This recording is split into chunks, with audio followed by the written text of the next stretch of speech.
Angus Young, how you doing? Good, Becko. The Offspring. How's it going, Becko? Dave Grohl, how you going, mate? Good, man. Pete, it's been a long time coming. Oh, Becko, hasn't it indeed? We go inside the dressing room, speak to the biggest names in music, Keith Richards of the Rolling Stones. and crack open their esky. That's exactly how I imagined you, by the way, sitting opposite me with a vodka and orange. You're a discerning chap. This is The Rider. Hey, it's Becko. Welcome back to The Rider. How good is gig season? So many incredible tours happening right now around Australia. Oasis have been and gone. They've done 2 massive shows in Melbourne, 2 in Sydney over the weekend. We've got AC/DC all ready to go. Metallica over here right now doing their tour. And also Bernard Fanning. He's come back and he's doing his anniversary tour. And his best mate, Paul Dempsey, is also on tour. Now, cast your mind back 11 years ago. I came in like a wrecking ball. Paul Dempsey came to the Triple M. And I remember the day because we were just blown away by this. Shotgun Karaoke. This was his celebration of one of our favourite bands, You Am I, and the song Berlin Cher. And here it is, Shotgun Karaoke Volume 2. There's REM, Losing My Religion. That's me in the spotlight, losing my religion. And this incredible version of Max Q with Michael Hutchins, Way of the World. It's just the same and it's only fear under another name. Paul Dempsey currently on tour. He did the Opera House over the weekend. He's done Perth. And that tour continues. You can get those dates on the Paul Dempsey website or his socials as well. And here he is, Paul Dempsey. How are you? I'm very well, thanks. Congrats on Volume 2, Shotgun Karaoke. But you've been busy. That's to say, you've just wrapped up your Fanning Dempsey National Park tour and the album, of course, and now you got this. How do you find the time? I don't know. I honestly don't know. I am always very, very busy, but that's the way I like it. I actually feel really fortunate that I have so much to do all the time, and as a musician, I feel like I've kind of got 3 careers. My solo stuff, something for Kate, other projects like the one with Bernard. I feel fortunate that I am able to keep myself so busy and that I'm not like looking for things to do. I mean, normally with the Something for Kate albums, I'm guessing, you got to go away and record in Byron Bay somewhere maybe, and then you're mixing it overseas, and then you're back again and whatever. But was this album a little bit more simple to do? Did you lay it all down pretty quickly? Oh yeah, absolutely. It was done in this room right here where I'm sitting. Yeah.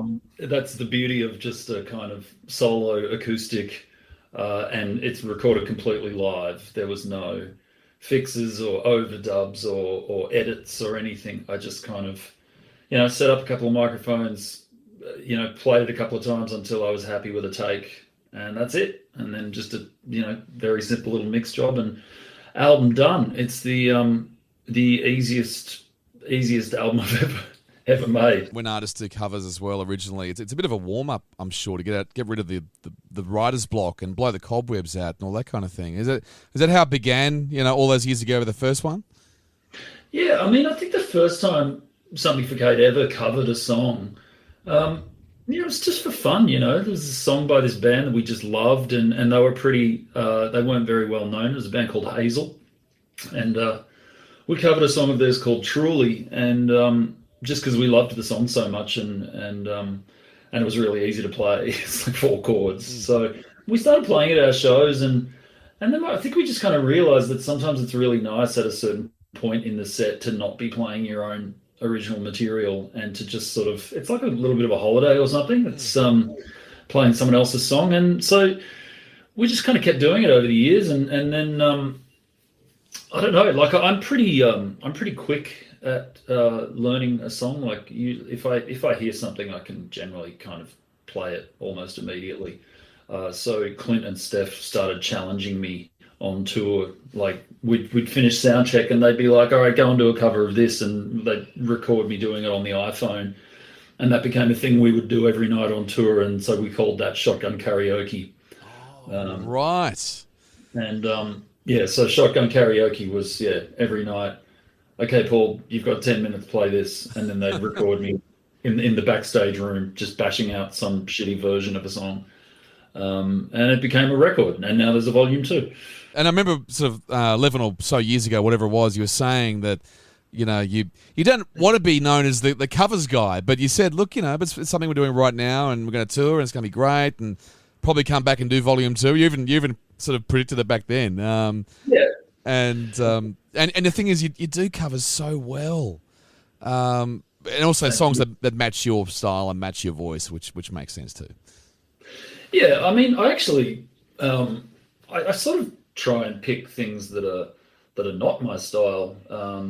I mean, they're just songs that I love first and foremost. I wouldn't do them at all if I didn't genuinely love them. But it's fun to sing a Cher song or whatever. I mean, it's completely unlike my own writing and it's completely unlike something for Kate. So it's fun to just kind of challenge yourself to, and I guess when I think about it now, a lot of the covers I choose are by female artists. So it just forces me to do things differently to how I would do them in my own writing. Well, yeah, A Twist of My Sobriety was I think my highlight of the album. Actually, it's so different to what you normally do with your voice. It's very sort of kind of like a dark song, and there's no high notes, and I really enjoyed that. Oh, that's good. I love that song. I remember seeing it on Rage or something when I was like 11 years old, and I mean, I think it did pretty well. It was in the top 20 or whatever. So you'd see it every weekend, and I would always wait for it to come on. It's just such a beautiful, haunting. It's a really unique song. I mean, at the time too, was it like 87 or 88 maybe, when it came out, and it was just so different to everything else in the chart. And then that would come on and be like, wow, this song's amazing. I watched that clip again last night just to sort of remind me, and it's funny. It did remind me of every single clip I saw at 3 o'clock in the morning on Rage. It just had that thing, whatever it was. Yeah, a bit like Seasons in the Abyss by Slayer. Yeah. Just one of the greatest music videos of all time. Yeah. And on that, I know you love metal. I loved your cover you did of Aces High on the last tour. Like that was insane. Yeah, I mean, I love Iron Maiden. I pretty much taught myself how to play guitar by just listening to Iron Maiden records and Metallica records and just, hitting rewind and stop, play, rewind on my little cassette deck and trying to work out what they were doing. And that stuff is deeply, deeply ingrained in me. Did you ever get to meet them? Because Maiden, such an iconic band, and it's a machine. And is it one of those ones where you almost don't want to meet them because it might be disappointing? Oh no! Look, I'd be happy to meet them. I haven't met them. I've been I've been a guest at shows, but that's right. The last time they were in Australia, I was a guest, and I got there too late. There was like a pre-show. They did the drinks, family and friends. Yes. And I didn't know about it, and I got there right before the show started, and I was like, "Damn, I completely missed that." Yeah. So that was a bummer. The drinks they do beforehand, they've always got family and friends at every damn city. It's just how it is. Yeah. But on the last tour, like they had their own beer in a huge fridge, and you could just drink as much as you wanted of their beer, and it was just so damn good. Pop-up bar. Yeah, they were here. Was it?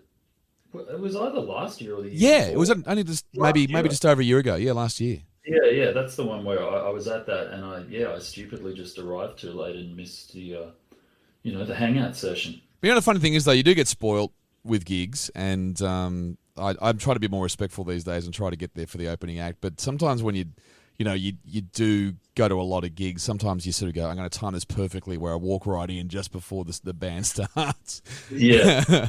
So I know the problem. I know the feeling. Yeah. Well, especially when you've got, kids, as I do, and,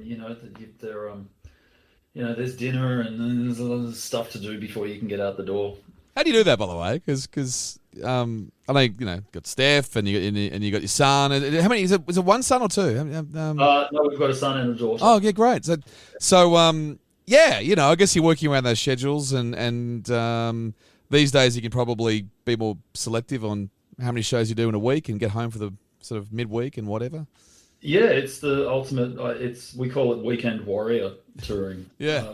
Basically, I go off and play on pretty much Friday and Saturday nights, so that I can be home during the week and work in my studio and be a parent and not be away from the family any more than I need to. You guys moved not too long ago. I think you went back overseas again and might have moved to New York and for a bit of a change of scenery. Yeah, I mean that was 10 years ago now. We lived in New York for a couple of years.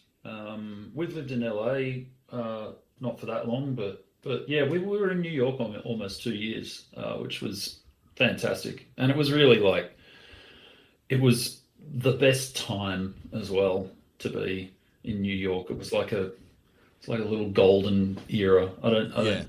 It's a different vibe now, The Oz dollar was probably doing okay as well, but it was better than the American. It was unbelievable. For the first time in history, the Australian dollar was actually worth more than the US dollar for a period. That must have been when I was over there too. It was about 10 years ago. And I remember I was shouting all my mates' dinner because I was like, I felt like the richest bloke in the room. It was just so good. It's just unheard of, yeah. Yeah.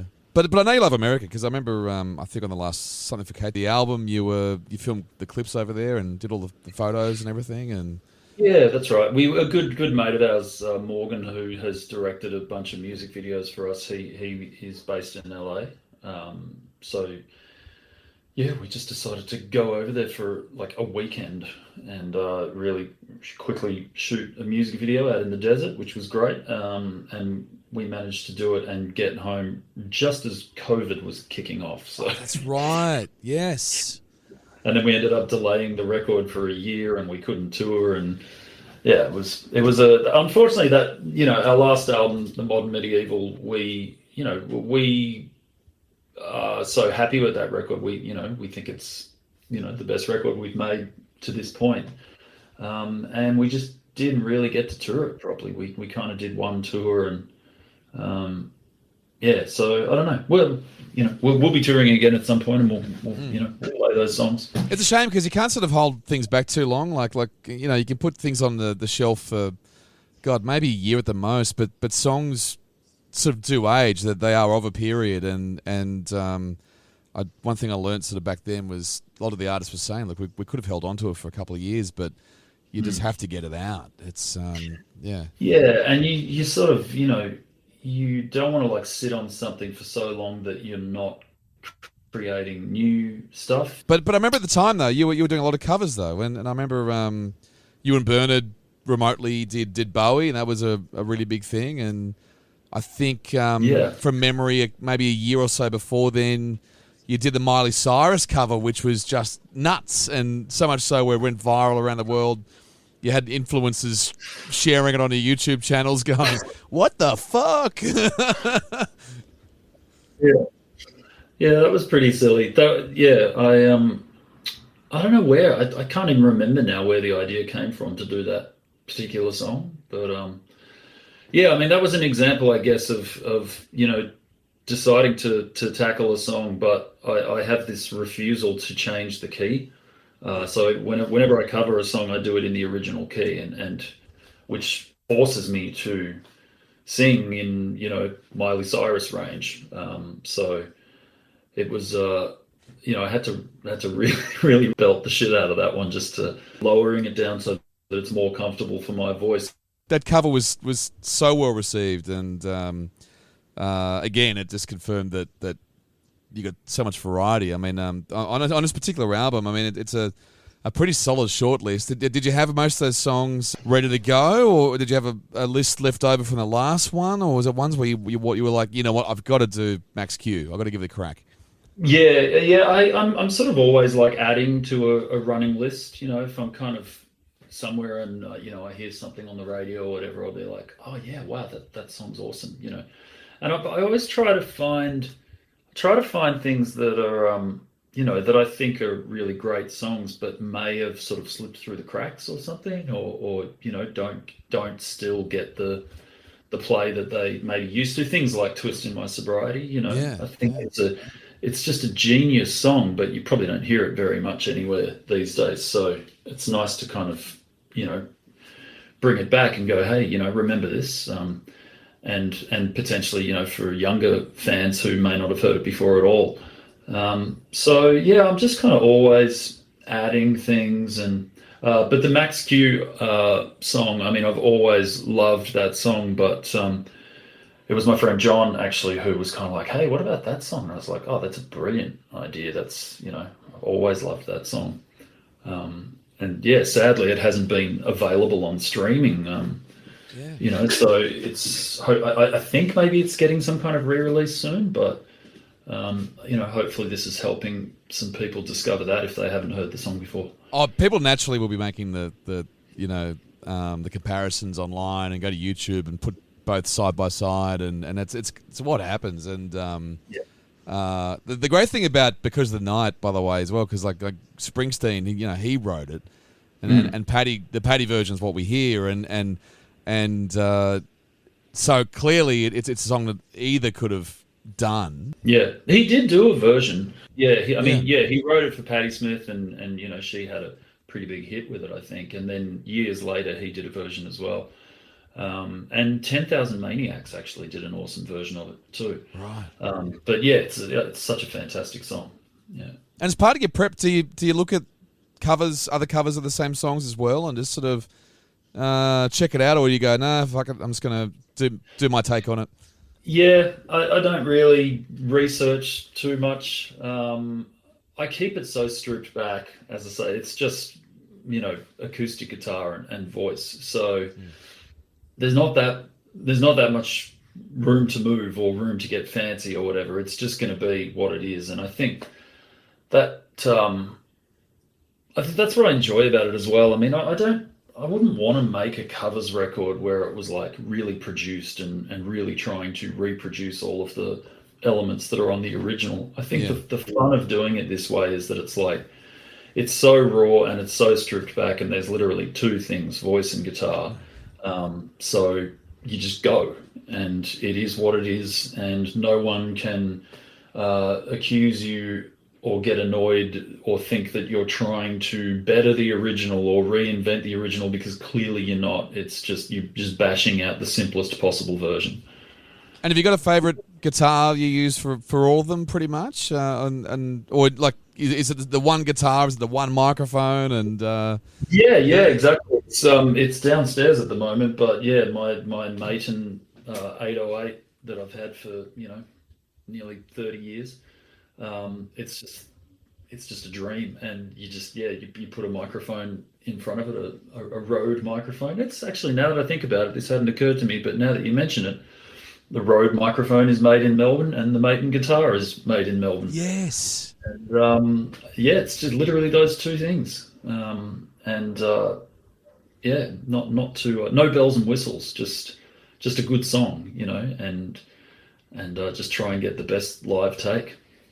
And do you keep an eye on the numbers on release date, or did you feel any anxiety about release day anymore, or is it one of those things where you just let the record company worry about that, and Yeah, I don't. I've never worried too much about any of that stuff.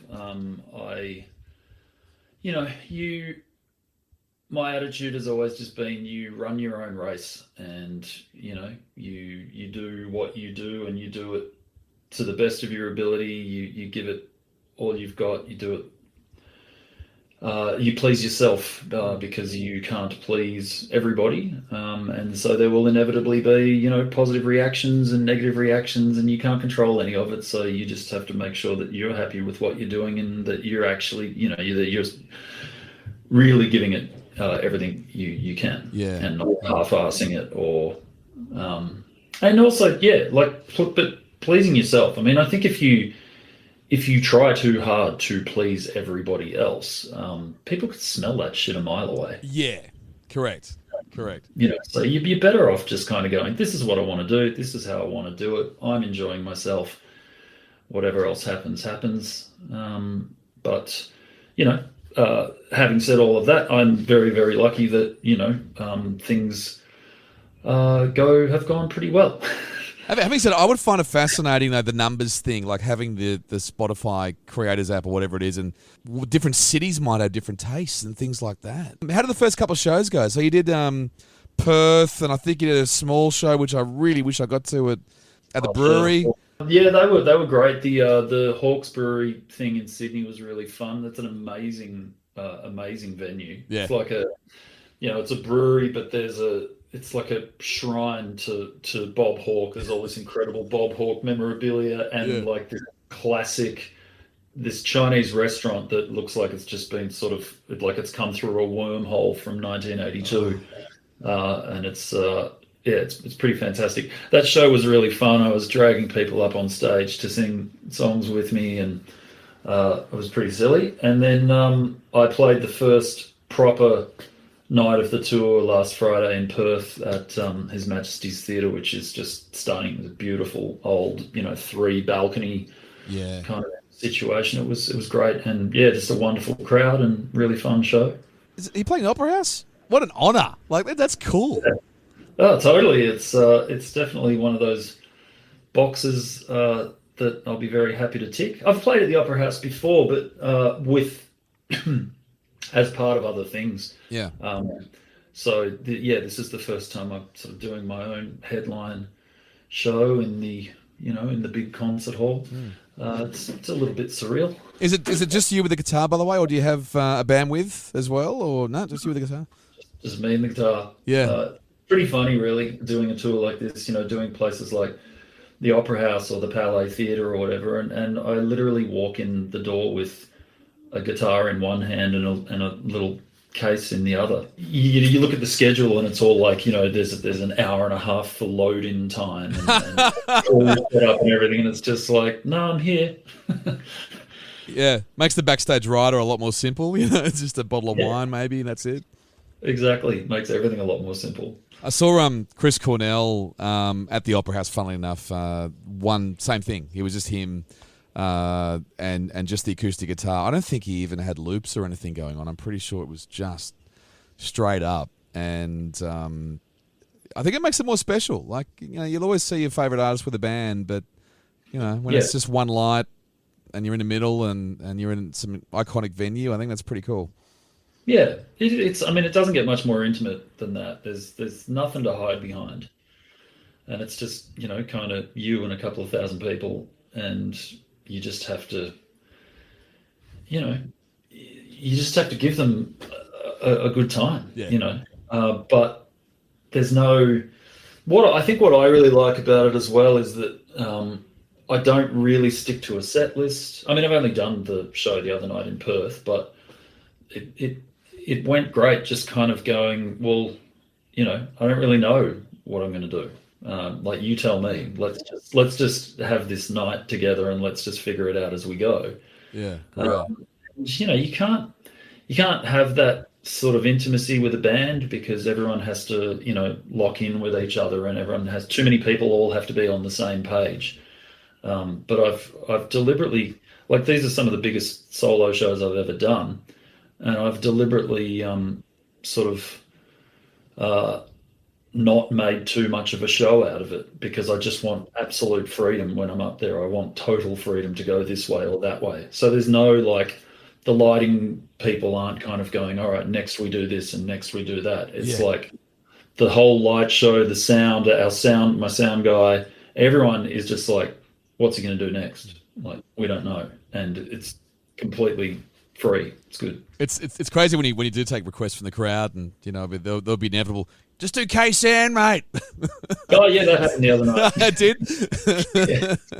I mean, you're great with the Aussie classics. I love Bill and Cher in the last album, and I'm a huge UMI fan, so that was really bloody cool. How did you and Bernie go, by the way, on that long? It was quite a long tour. Like, do you still talk to each other pretty regularly, or do you need a bit of a break after that sort of thing, and just No, we probably talk once a week still. Yeah. It was funny actually because he played last Friday night as well. He played his Tea and Sympathy anniversary show at QPAC in Brisbane. So we were both on the same night, just coincidentally playing our first shows since Fanning Dempsey National Park. Neither of us had been on stage since our last show.